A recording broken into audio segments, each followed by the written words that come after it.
नव सृजन है, नए संकल्पों का, नई भावनाओं का, नए युग का। हाँ, ये नव सृजन है नए भारत का, नए विश्व का। बड़ा विचित्र है ये खेल नव सृजन का। जो इस खेल को समझ जाए ब्रह्म ज्ञानी बन जाए, और जो न समझे वो मिट्टी में गिर जाए।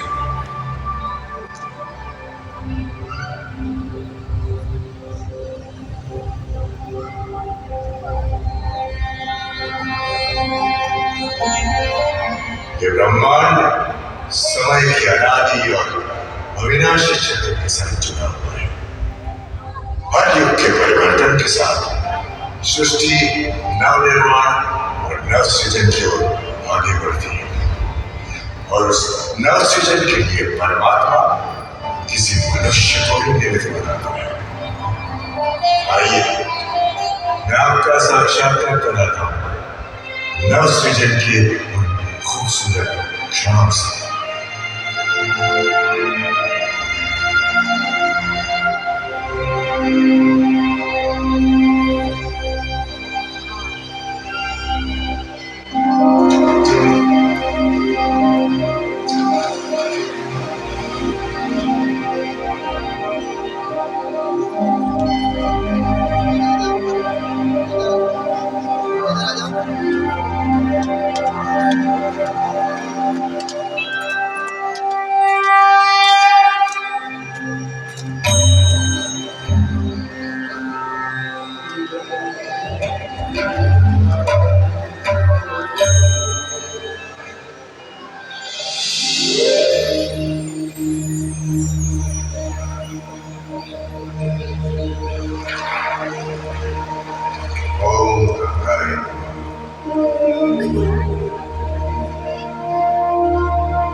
हर हर गंगे।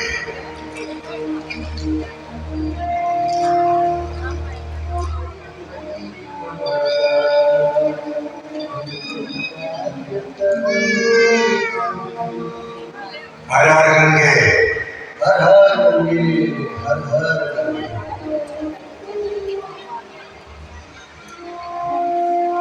लाओ बेटा। दादाजी, आपको ठंड नहीं लगती? बेटा, माँ गंगा की गोद में हमेशा सुकून ही मिलता है। मतलब आपको सच में ठंड नहीं लगती? आप झूठ बोल रहे हो ना, है ना? जानवी बेटा, माँ गंगा के स्पर्श मात्र से सारे दुख, सारी चिंताएं दूर हो जाती हैं। तो फिर ये ठंड क्या चीज है? माँ गंगा मोक्षदायिनी है। उनके त्याग के आगे सब कुछ छोटा है। त्याग? और ये मोक्षदायिनी, इसका मतलब क्या है? बेटा, मोक्षदायिनी मतलब जो मुक्ति देती है, और त्याग मतलब sacrifice. Sacrifice? Yes, sacrifice. Janvi बेटा, अब मैं तुम्हें उनके त्याग की कहानी सुनाता हूं। पौराणिक कथाओं के अनुसार एक समय था जब गंगा जी सभी देवी देवताओं के साथ स्वर्ग में निवास करते थे।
सखियों, ये मंत्रनाद कैसा? पता नहीं देवी। ओम ब्रह्माय नमः, ओम ब्रह्माय नमः, ओम ब्रह्माय नमः। अरे, वर्षों से चल रहा ये मंत्रनाद कब समाप्त होगा? संभवतः इसका उत्तर ब्रह्मा जी के पास हो। ओम ब्रह्माय नमः।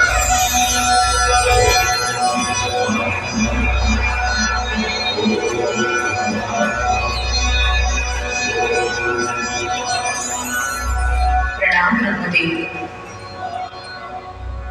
हमें क्षमा कीजिए ब्रह्मदेव, अगर हमने आपके ध्यान में बाधा डाली हो तो। पर मन में छाई कौतुकता मुझे आपके पास ले आई। हम जानना चाहते हैं कि इस जगत में इतना तेजस्वी तपस्वी कौन है जिसके मंत्रोच्चार स्वर्ग तक सुनाई दे रहे हैं। देवी गंगा, ये मंत्रों से जो भूलों से संपूर्ण ब्रह्मांड गूंज रहा है, ये ध्वनि उस महापुरुष की है जो सदियों से तपस्यारत है। ये तेजस्वी तपस्वी है राजा भगीरथ। ओम ब्रह्माय नमः। ये तप वो कपिल मुनि के श्राप से श्रापित अपने पूर्वजों को मुक्ति प्रदान करने के लिए कर रहे हैं। उनके पूर्वज राम का ढेर बनकर कपिल मुनि के आश्रम में हैं। परंतु ब्रह्मदेव, इस तप से उनके पूर्वजों का उद्धार किस प्रकार होगा? देवी गंगे, उनका उद्धार केवल आपके पावन जल से होगा। राजा भगीरथ आपको ही धरती पर लाने हेतु तपस्या कर रहे हैं और केवल आपके जल के स्पर्श मात्र से उनके पूर्वजों को मोक्ष की प्राप्ति होगी और धरती वासियों का कल्याण होगा। माँ गंगे अपनी धरती लोग जाने के बाद से कतई प्रसन्न नहीं थी। जैसे जैसे समय बीतता गया, राजा भागीरथ की तपस्या और तीव्र होती थी। ओम ब्रह्माय नमः, ओम ब्रह्माय नमः, ओम ब्रह्माय नमः, ओम ब्रह्माय नमः।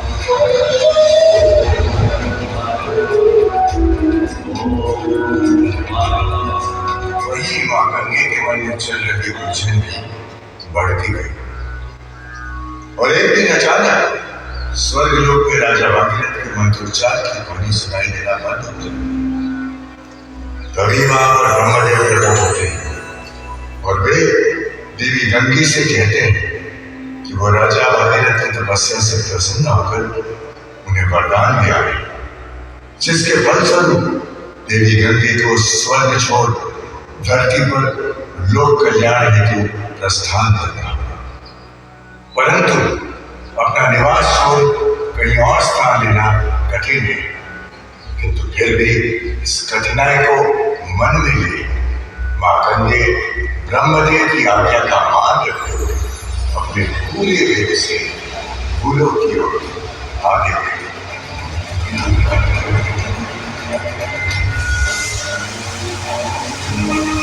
देवी गंगे का वो विराट संपूर्ण धरती का विनाश करने में सक्षम था।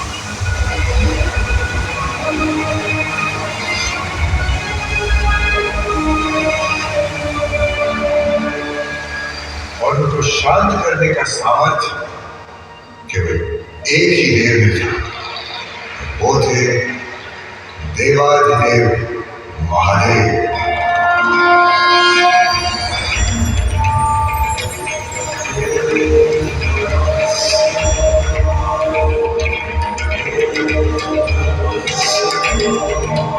महादेव ने देवी गंगे को उनके दिव्य कर्तव्यों का बोध कर दिया, जिसके फलस्वरूप देवी गंगा शांत हुई और वो अपने शीतल स्वरूप में धरती पर अवतरित हुई।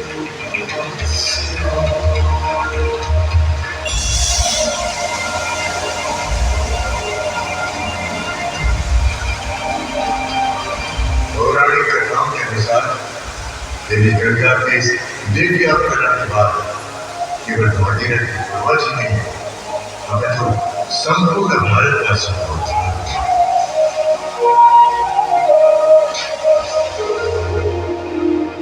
दादाजी, क्या गंगा में नहाने से सच में पाप धुल जाते हैं? क्या वो पाप हमारे शरीर पे लगे होते हैं? और कब तक गंगा माँ हमारे पाप धोते रहेंगी? संसार में कितना पाप बढ़ रहा है, लेकिन गंगा जी तो सिर्फ इंडिया में बहती है, तो बाकी संसार का उद्धार कैसे होगा? अरे बस बस बस मेरी गुड़िया, एक साथ इतने सारे सवाल। दादाजी बताओ ना प्लीज, प्लीज। जानिए बेटा, मैं तुम्हारे सभी प्रश्नों का उत्तर गंगा माँ के पावन जल से शरीर और भावना पवित्र तो हो जाती है, लेकिन मन में लगा पाप ज्ञान सागर से निकली ज्ञान गंगा में नहाकर ही धुलता है। अब मैं तुम्हें आधुनिक युग के उस भागीरथ की कहानी सुनाता हूँ, जिन्होंने परमात्मा की ज्ञान गंगा को इस धरती पर लाकर सभी मनुष्य आत्माओं को अतीत से पावन बनाने का दिव्य कर्तव्य किया है।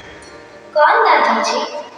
पिताश्री ब्रह्मा, सच्ची ज्ञान गंगा को धरती पर लाने वाले परमात्मा के साकार माध्यम है। उनका लौकिक नाम था लेखराज कृपलानी। उनका जन्म अविभाजित भारत के सिंध प्रांत के हैदराबाद में एक साधारण सिंधी परिवार में। अपनी कार्य कुशलता और कड़ी मेहनत से वे एक साधारण बालक से कलकत्ता में हीरे जवाहरातों के विख्यात व्यापारी बने। उनके व्यक्तित्व में चुंबकीय आकर्षण था। वो जितने कुशल व्यापारी थे, उतने ही उनमें भक्तिभाव के संस्कार भी कूट कूट कर भरे हुए थे। वे विष्णु के परम भक्त थे। कैसी भी परिस्थिति हो, वे नियमित पूजा, सत्संग और श्रीमद् भगवद गीता का पाठ अवश्य किया करते थे।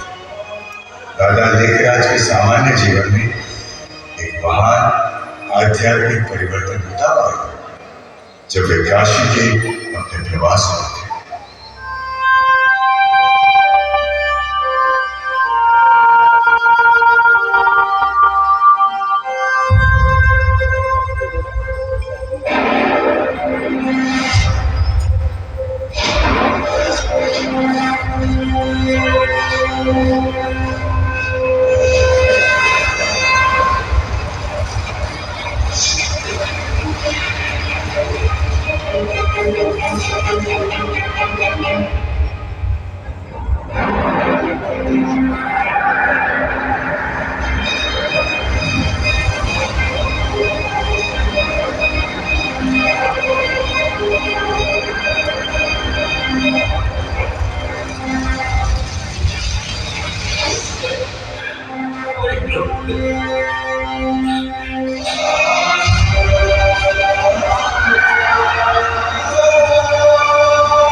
मुझे अपने क्या दिखा रहे हैं?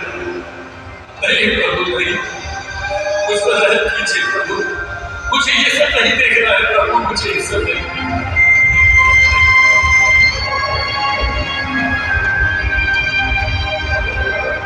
मुझे आपका मोहिनी रूप देखना है। आपके मोहिनी रूप से साक्षात्कार होना है प्रभु। आपके मोहिनी रूप का साक्षात्कार करना है मुझे आपका मोहिनी रूप दिखाई।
ये सब क्या था प्रभु?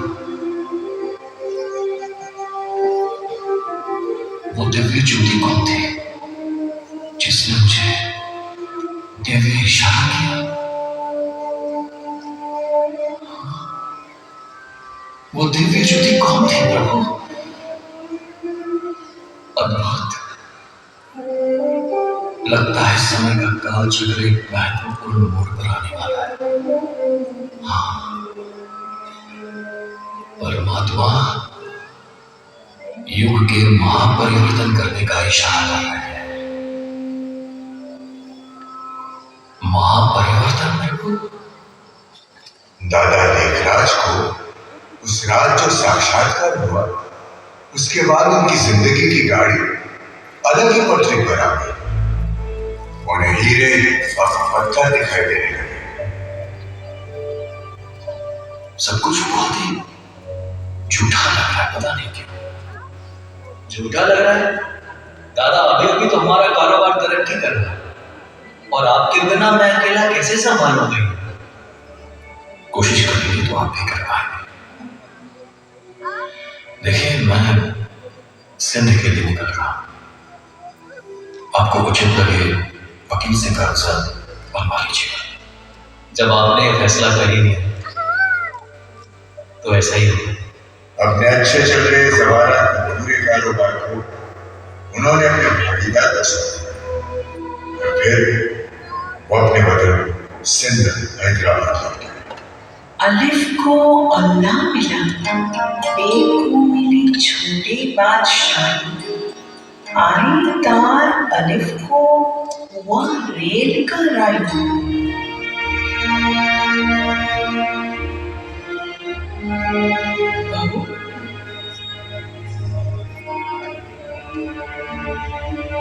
आजकल बड़े विचित्रता भेजने लग गए हैं जो हमारी समझ में नहीं आते। पता नहीं दादा को क्या हो गया। यदा यदा हि धर्मस्य ग्लानिर्भवति भारत अभ्युत्थानम् अधर्मस्य तदात्मानं सृजाम्यहम् परित्राणाय साधुनां विनाशाय च दुष्कृताम् धर्म संस्थापनार्थाय संभवामि युगे युगे। गीता के श्लोक में भगवान कहते हैं कि जब जब इस धरा पर धर्म की अतिग्लानि होती है, तब तब अधर्म का नाश करके सत्य धर्म की स्थापना करने हेतु मैं इस धरा पर अवतरित होता हूं।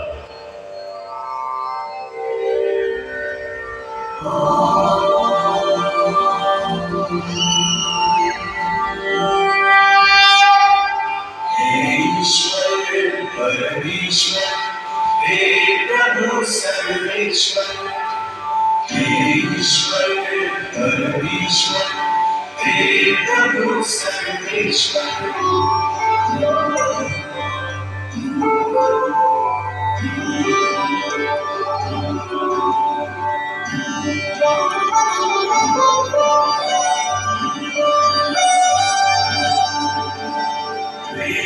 चरण में शरण आया, छोड़ कर मोह माया, धूप में बनी रही मुझमें तेरी छाया, मुझमें तेरी छाया। तू संभाले जीवन की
निजानंद स्वरूपम शिवोहम शिवोहम, ज्ञान स्वरूपम शिवोहम शिवोहम, प्रकाश स्वरूपम शिवोहम शिवोहम।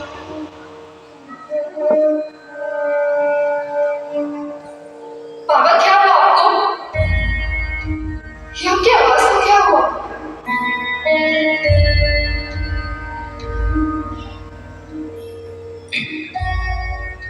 एक लाइट थी, एक माइट थी,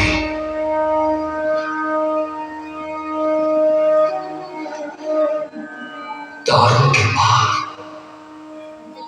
एक अनोखी लाल प्रकाश की दुनिया थी, जहां एक महान ज्योति से मेरा साक्षात्कार हुआ। अब मुझे परमात्मा के सत्य स्वरूप और उनके दिव्य कर्तव्यों का बोध हो चुका है। ईश्वरीय आदेश अनुसार इस नई सृष्टि की स्थापना करने के लिए मुझे मेरा सर्वस्व समर्पण करना है। निजानंद स्वरूपम शिवोहम शिवोहम, ज्ञान स्वरूपम शिवोहम शिवोहम, प्रकाश स्वरूपम शिवोहम शिवोहम, निजानंद स्वरूपम शिवोहम शिवोहम, ज्ञान स्वरूपम शिवोहम शिवोहम, प्रकाश स्वरूपम शिवोहम शिवोहम। उस दिव्य अनुभूति के बाद बाबा लिंगराज निराकार परमात्मा शिव के ईश्वरीय ज्ञान देने का माध्यम बन चुके।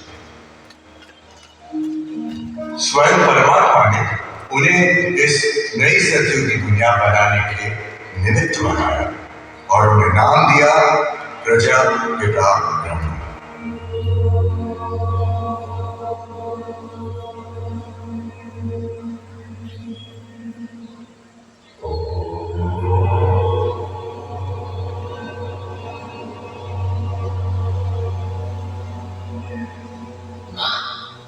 ये बाबा जी को तो मैंने सपने में भी देखा था।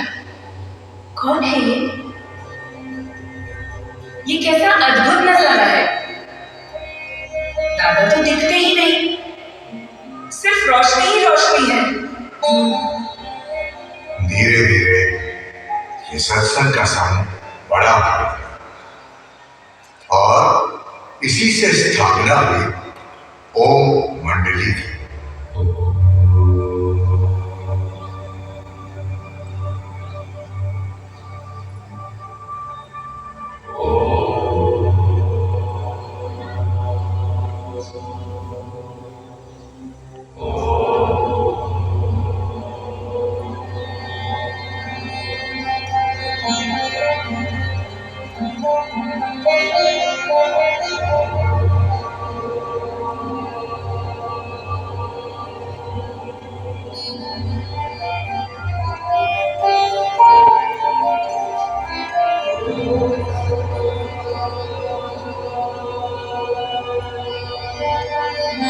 इसका मतलब दादा लिंगराज भगवान बन गए? भगवान नहीं बेटे, भगवान का भाग्यशाली व्रत, भगवान द्वारा हो रहे सृष्टि के नव सृजन का माध्यम।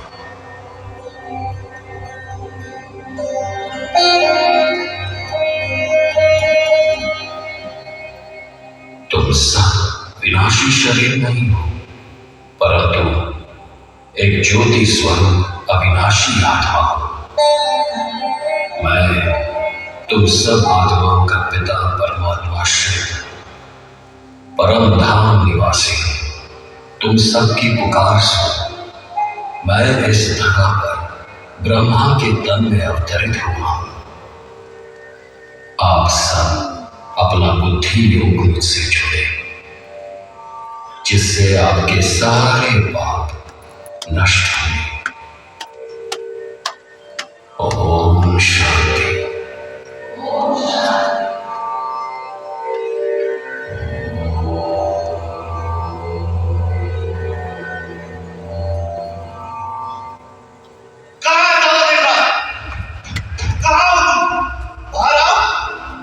जब बच्ची चक्र देखो तो कौन है और पूछो क्या समस्या है। जी बाबू।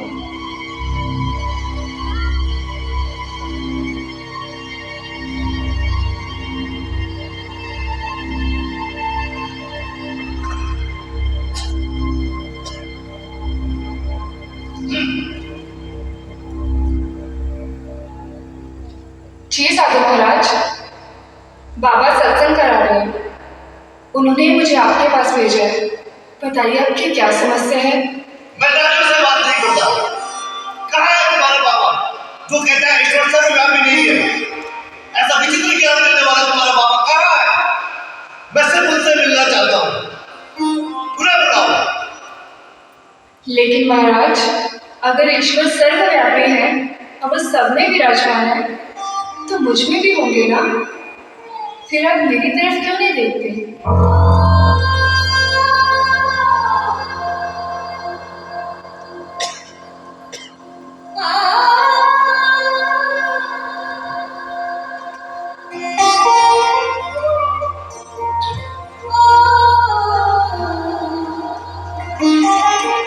नारी ही स्वर्ग के द्वार खोलने की निमित्त बनी। परमात्मा की इस महाकाव्य को शिरोधार्य करके पिताश्री ब्रह्मा ने ट्रस्ट बनाकर अपनी सारी संपत्ति माताओं और बहनों के नाम कर। मैं लेखराज खूबचंद कृपलानी अपने पूरे होशावास में अपना सारा धन, चल अचल संपत्ति माताओं और बहनों की कमेटी को समर्पित करता हूँ, ताकि ये सब ईश्वरी कार्य में सफल हो सके।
दूसरी ओर रूढ़िवादी लोगों का विरोध बढ़ने लगा। ईश्वरीय ज्ञान के परम सत्य को शायद रूढ़ियों में जकड़ा हुआ समाज स्वीकार नहीं करता। कई बार समाज द्वारा ओम मंडली के सदस्यों को सत्संग में जाने से रोका गया। कई बार समाज ने उनके प्रचारों का तिरस्कार भी किया, परंतु स्वयं परमात्मा द्वारा शुरू किए गए सदा सृजन के कार्य को भला कौन रोक सकता था। मेरे मीठे मीठे से खिलते बच्चों, काम, क्रोध, लोभ, मोह और अहंकार, इन 5 विकारों के कारण ही मनुष्य आत्माएं पतित बनी है ना? पवित्रता की धारणा ही सदा तुम्हारी हर प्रकार से रक्षा करती रहेगी।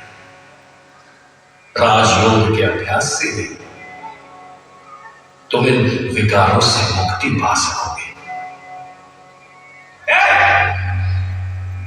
बंद करो लोगों को खाना, समझे? तुम्हारी वजह से हमारे घर में हमारी पसंद का खाना बनना तक बंद हो गया है। हमारी वजह से सारा दिन देवैया आगे पड़े रहते हैं। नहीं चलेगा आपकी तवज्जो, नहीं चलेगा। मेरे बच्चों को इस तरफ देखो। ये परमात्मा शिक्षा का केंद्र है। यहाँ बच्चे ज्ञान प्राप्ति के लिए आते हैं। आप हमें ज्ञान अमृत पीने से नहीं रोक सकते।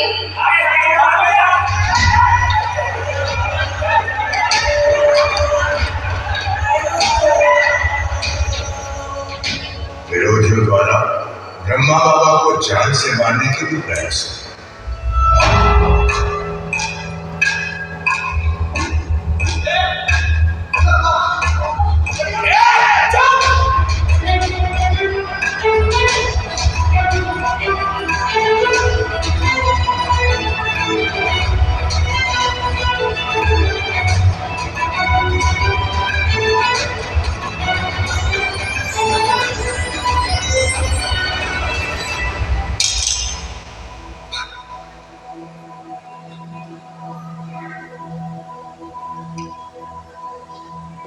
बाबा,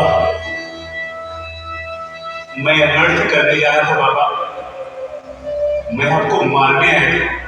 मुझे क्षमा करो बाबा, मुझे क्षमा करो। उठो बच्चे, उठो उठो। प्रायश्चित के आंसू हर पाप को धो